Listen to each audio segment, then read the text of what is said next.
Hello, everybody. My name is Herwig Gerlach. I'm professor for anesthesia and intensive care medicine in Berlin at the Klinikum Neukölln. And in the following minutes, I introduce you some new techniques for bacterial removal. First, let me open my conflicts of interest in alphabetic order. And in the first part, I just want to start with the rationale why this is very important. It's nothing new, as you can see here. Even Machiavelli already recognized that it's very, very important to recognize fever in the very early beginning. Otherwise, you get complicated and it's then very, very difficult to treat. This is also true for the sepsis. And as you all know, the Surviving Sepsis campaign in their guidelines 2016 had one very strong recommendation, which you see here on the upper side on the screen. This means that you have to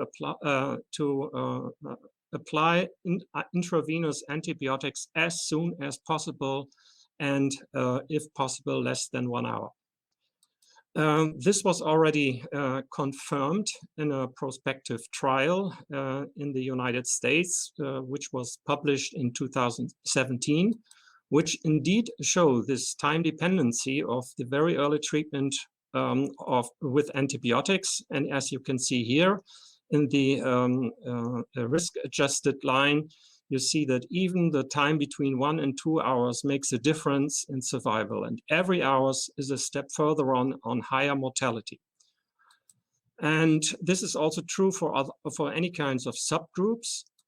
And therefore, even the very new recommendations by the Surviving Sepsis campaign keep the recommendation, give antibiotics as soon as possible, if possible in the first 60 minutes after you recognize sepsis or septic shock.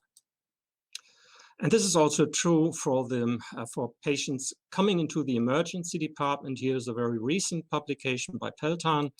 And this group could show that in all subgroups, it's even important to do this very early when the patient enters the hospital. Don't miss the 60 minutes in the first 60 minutes.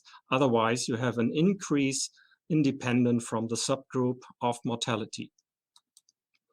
The second important thing is the bacterial load. And there are many papers. I just want to show you a very recent one with vancomycin-resistant Enterococcus.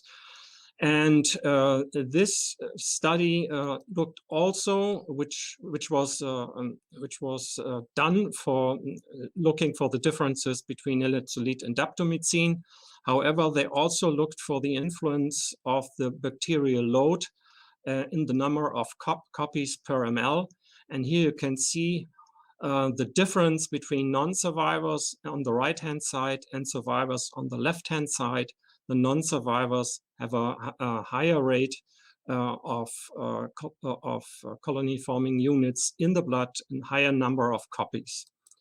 And here you see in another presentation the increase. If you have an increased number of copies, you have an increase of mortality, showing again that the bacterial load, not only the yes or no, but also the quantitative bacterial load is very important for the outcome. This was one reason why 9 years ago, the technique started with heparin-bound beads in columns to look if it is possible to do an affinity apheresis. And this first study done 9 years ago with Staph aureus showed that indeed heparin affinity column was able to bind bacteria. So you can see here on the lower hand side, here on the y-axis, you have the CFUs, the colony forming units. And as you can see here, the heparin column binds the bacteria. They are not going into the wash fluid, whereas the non-heparin column, there is more in the wash fluid, and vice versa. If you elute the column afterwards, you see a large increase of CFUs in the HEP column and none in the non-HEP column, which means it's bound to the heparin column. This is also true for gram-negative bacteria. And in the following studies, it was shown that there is, for different kinds of gram-negative bacteria, which you see here, the several groups, we have a very, very high number of elimination from the media. It was an in vitro study showing that by using perfusion with this technique, it's able to bind bacteria on this column and so remove it from the blood flow. That put together in a very recent review, the rationale is that if you use such a column with heparin-bound beads, it's more or less mimicking the glycocalyx, where you have heparin sulfates in the vessel, and it bounds bacteria, also viruses, as we know, meanwhile. And this means that you have, instead of binding bacteria to the natural heparin sulfates, you bind these things to the non-porous serif media. Meanwhile, they have a lot of tests making done with bacteria, also with viruses, and very important here you see the speed by which the bacteria are eliminated from the flowing media, and you see after 4 hours more or less there's no bacteria left in the fluid of the perfused cartridge.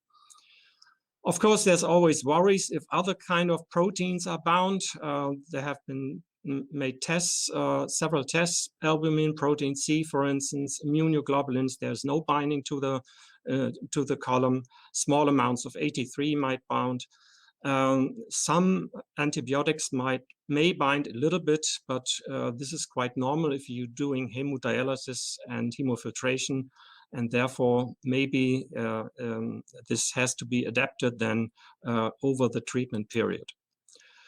Very recently, the first case report with Staph aureus was published, and here you see how it is done with the hemofiltration system, and the tests before and after the column could very nicely show that if you see here the blood before it goes into the column, you have a positive blood culture. You had it before you started the treatment, and here you have it right before the column, 5 and 120 minutes afterwards. It's still positive, whereas after the column, it's already negative after 5 minutes, after 120, and in both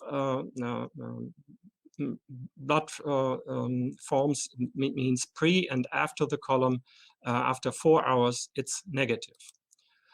And so there's also a clinical study made in Germany with more than 10 patients, showing that it's very, very tolerated by patients.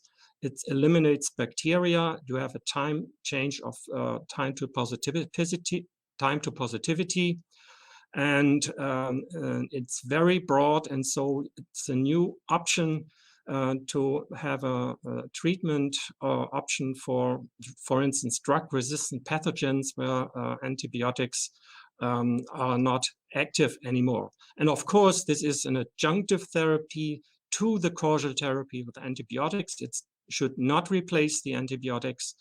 And by the removal of bacteria with this technique, it's the idea to avoid complications, for instance, during prolonged bacteremia and also for prolonged treatment with antibiotics. What are the next steps? Finally, well, there's an ongoing study now in Europe over several countries, and there are around 14 sites in Europe. This clinical investigation has just been started now with the enrollment of the first patient. It's a randomized controlled studies, multi-center, and it's of course open label because you cannot hide if the patients have this cartridge or not.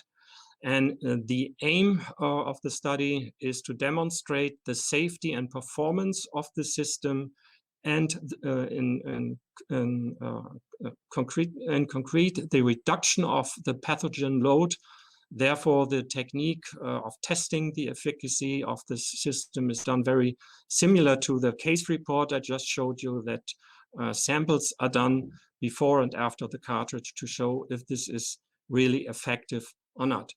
If you're interested, I just put the website here, and you can visit the website to see the development of this technique. And we all hope that by studies like this, it will be able to offer a new option for the treatment of severe bacteremia in sepsis and septic patients, with the hope that this might lead to a lower mortality in the long course. So thank you very much, and I hope that you all will visit the World Sepsis Day, which will be on the September 13th. It means in a few days. Thank you very much.